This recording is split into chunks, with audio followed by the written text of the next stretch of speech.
Shalom, giving all praise and glory unto Yahweh Bashimi Abishai Bashim Kakadash, and the Balanos of the elder pastors, elder bishops, and brothers on down at Great Millstone. Salutations to the whole field. This is your brother I Banyamya here to share another lesson. And as you all can see, I touched on something similar to this article about 8 months back about the Great Resignation. And here's an update to it by Fast Company, published a few days ago on the 22nd. It says the Great Reset isn't over. So I'm gonna read this article. It's somewhat on the lengthy side. So I'm gonna read it of a few scriptures to give understanding, to it and the times that we are living in, and close it out. So Lord willing, it be edifying unto the elect. It says, new research suggests that economic anxiety is leading to more resignations, not fewer. By the way, the article was written by Gerard Linson. It says, many assume that a more precarious economic outlook would bring resignation levels back to pre-pandemic norms. Instead, inflation and recession fears seems to be inspiring more workers to switch jobs. When the economy takes a turn for the worse, quit rates tend to drop dramatically, as they did during the 2008 recession and at the start of the pandemic. Yeah, do because people wanna hold on to their jobs to pay their bills and stuff. But remember, with the pandemic, these corporations showed employees, regardless of how long they were the particular company, that they ain't shit, when they wanted them to take that poke.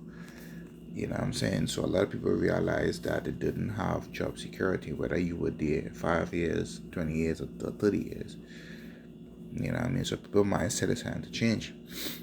It says a recent study conducted by Bankrate, however, found those who are most concerned about job security in this economy are also more likely to demand a raise, greater flexibility, search for a new job, or quit.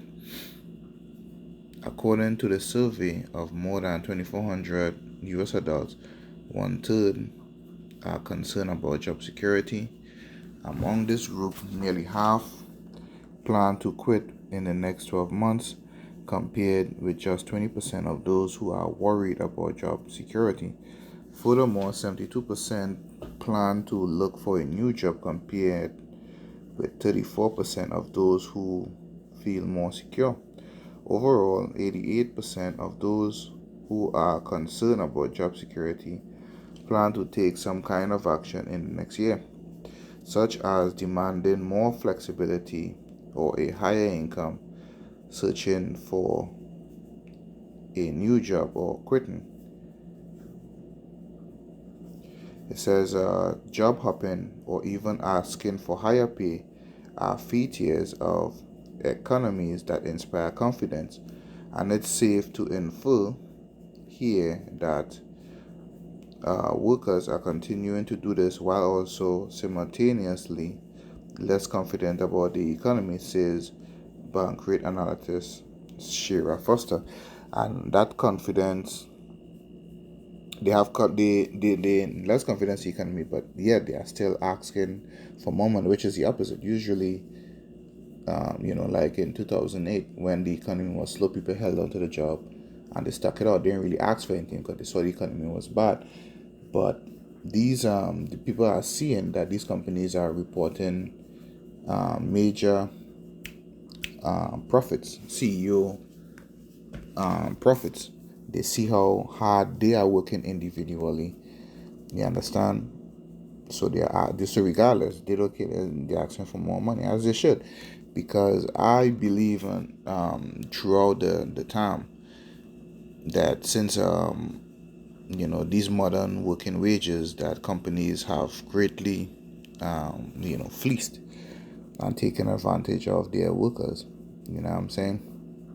So the thing is, people are seeing it now, but we are at the end of the road. Is too late. Even in the tech sector, there are slowdowns on layoffs. I mean, I have relatives in the tech sector, and they made pretty good money in the past doing that. They went to college for 6+ years, and ever so often they have to take these certificates, to update their portfolios and stuff. But now that has changed. I mean, they are getting less pay. But these companies, especially these major companies, have always taken advantage of the people, and there are even less incentives to work anymore. And I heard some employers where I work with my coworkers as well. There's less incentive to work, hard, rigorous, longer days as before. So people don't care because they see these companies, they make mass profit, and they don't trickle it down to the people. So next heading it says, you know what? I'm gonna read this portion of script here. While I'm at it, this is the book of Sirach, chapter 13, and I'm gonna read from verse 3 on down a little bit. It says, "The rich man had done wrong, and yet he threatened not withal. The poor is wrong, and he must entreat also." So the poor, even though he's treated bad, he's still trying to, negotiate, and that is what you see here.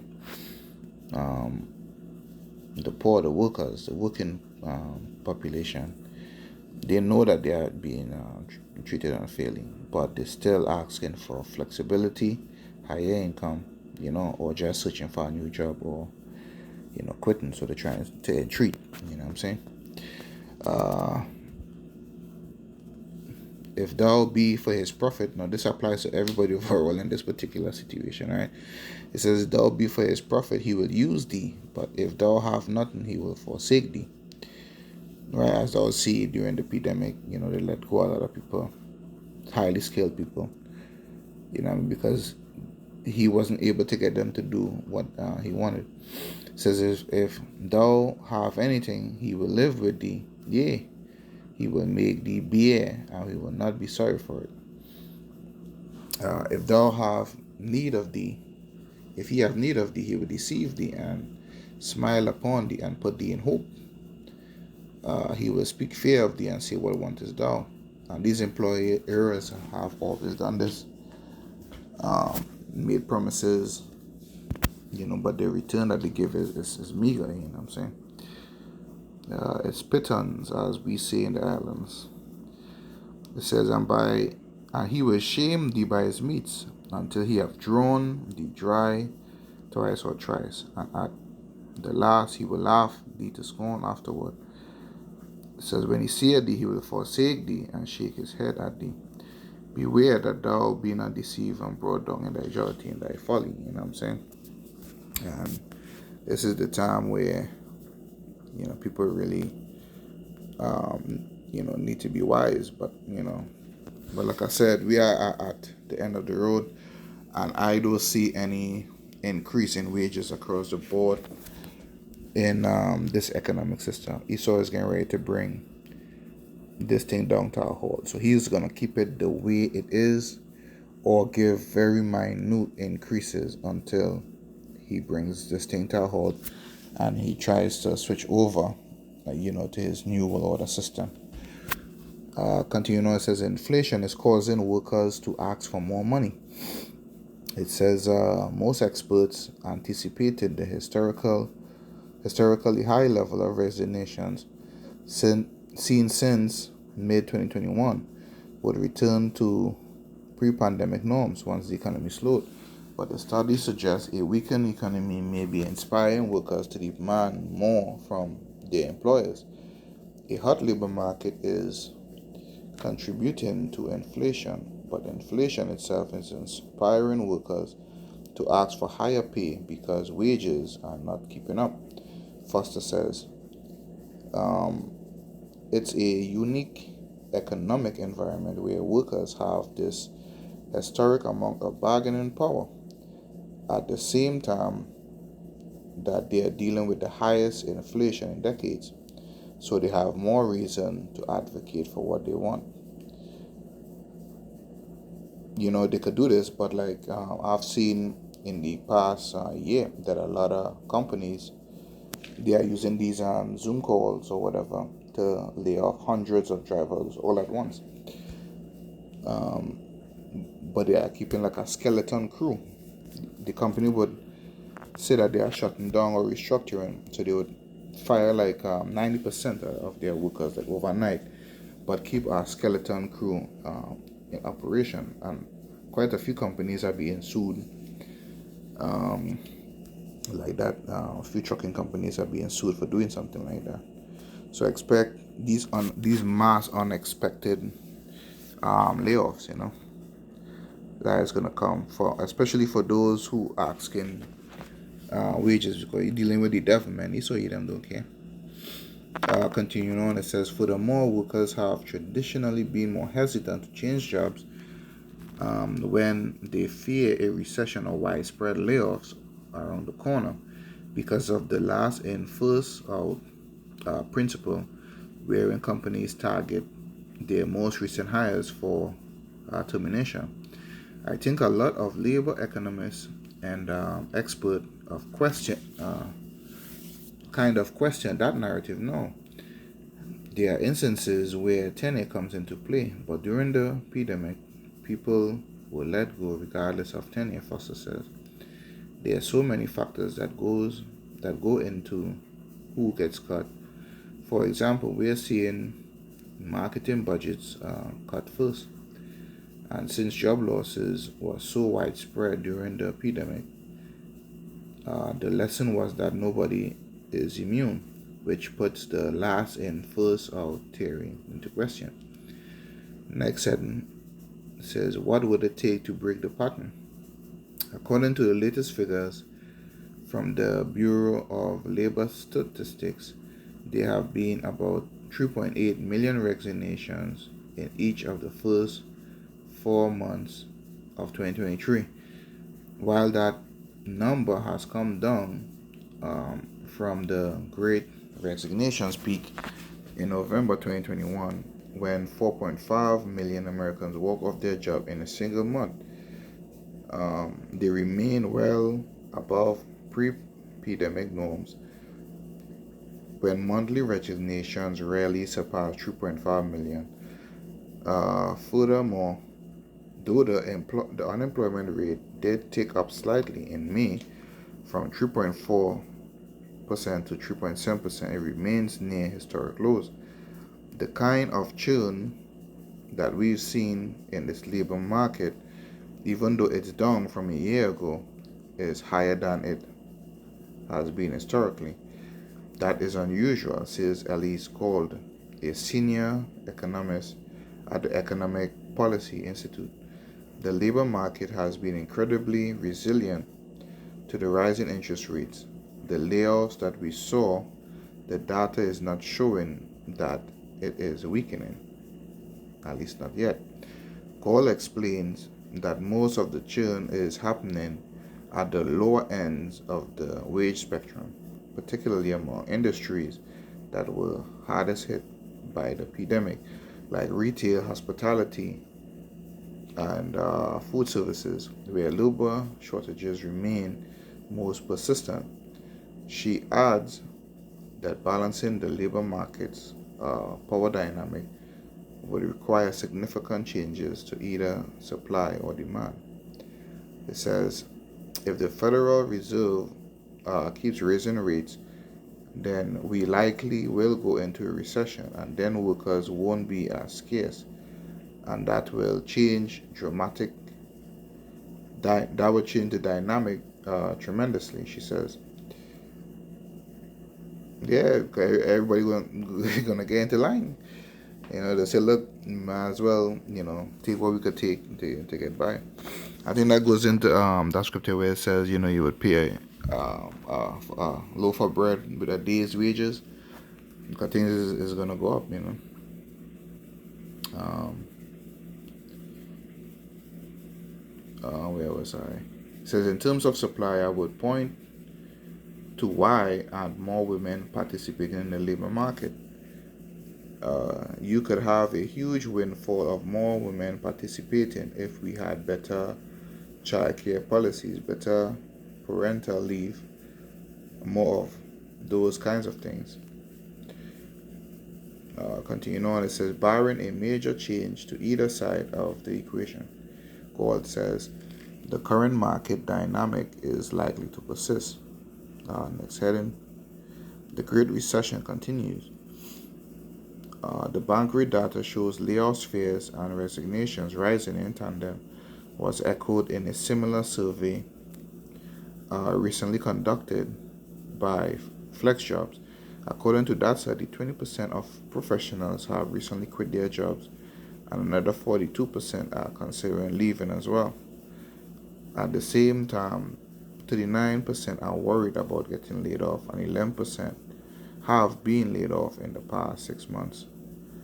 It may have cooled down a bit, but with this many people still actively thinking about making this type of change, it would be inaccurate to say the Great Recession is over, says FlexJobs career expert Keith Spencer.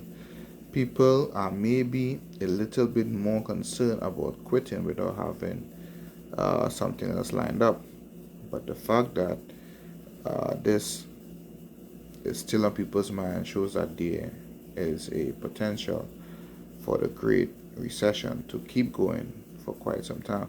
And I'd like to add that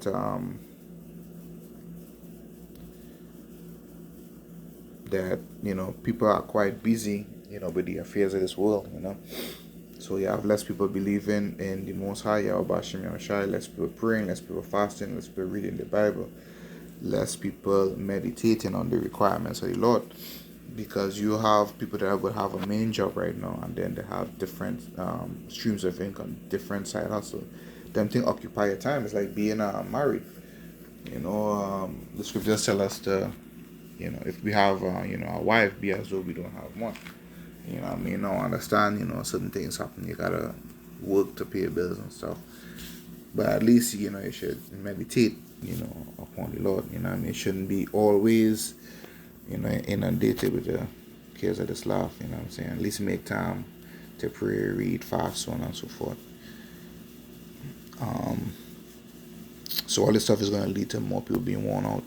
It says the factors that motivated workers to leave their jobs have remained relatively consistent since the start of the Great Resignation, according to the latest data, with elements like work-life balance, compensation, culture, advancement opportunities, and mental health topping the list.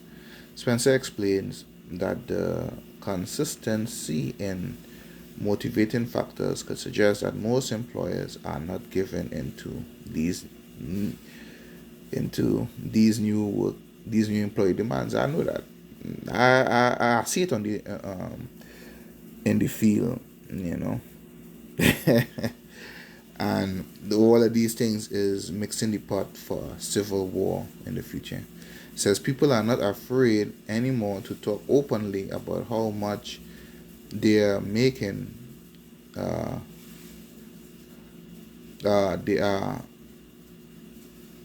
are a lot of salary calculations out there and resources people can use to find their market value, so people know if they're underpaid. Spencer says. Continuing on, it says he explains that in order to avoid widespread resignations, employers need to ensure that compensation levels and flexibility policies are meeting industry standards, and that they are gathering and acting on employee feedback. Spencer adds that employers should also focus on their employee recognition, promotion, and advancement policies, and beef up their diversity, equity, and inclusion practices, as well as their broader company culture in order to stay current with employee demands. Lastly, it says if you're experiencing high rates of turnover, that's going to negatively impact your revenue. Uh, you're going to see losses in productivity, and then it's going to compound the stress on the people that do stick around. He says it's important to look at that now rather than wait until it becomes a more significant problem. All right, so and that concludes um, the article. Top heading: the future of work. All right, so soon all this stuff is gonna come to an end, man. All the worries that people have is gonna be replaced by new challenges and trials, especially that of the time of Jacob's trouble. You know what I mean? So hang on while we are still yet here. So last portion of script here, when I read this in the book of Haggai, chapter 1 verse 6, it says, ye have sown much and bring in little. Ye eat, but ye have not enough. Ye drink, but ye are not filled with drink. Ye clothe you, but there is none warm. And he that earneth wages to put it into a bag of holes. And that's why you see a lot of people have different streams of income, because the money is so diluted. It's like you pour water in your hand, it seeps out until there is none there. You understand? So, repent, call upon the name Yahweh Shemi Shai, and do what is pleasing to him to the best of your ability and offendless. So, Lord willing, this lesson was edifying unto the elect. To what I have Bashmir and Shai for the Spirit, the Holy Spirit, to bring this lesson into being. All right. So until the next time, Shalom.